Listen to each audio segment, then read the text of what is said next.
আসসালামু আলাইকুম। আজ আপনাদেরকে একটি গাছের পরিচিতি দিব।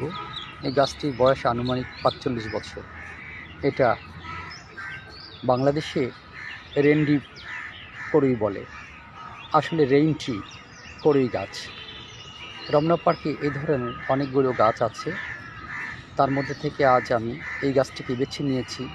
এর অন্যতম কারণ হলো উৎস নামক একটি সংগঠন থেকে আমরা এই গাছতলাতেই প্রতিদিন সকালে ব্যায়াম বা কসরত করে থাকি।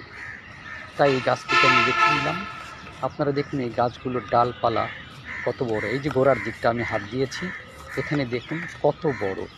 তাহলে এই যে আমি আপনাদেরকে আজকে সম্ভাষণ জানাচ্ছি এই গাছটির জায়গা থেকে। আশা করি আপনারা এই গাছটি চিনতে পেরেছেন। রেইন ট্রি গাছ, খুব সুন্দর গাছ। সবার জন্য শুভকামনা শেষ করছি। আল্লাহ।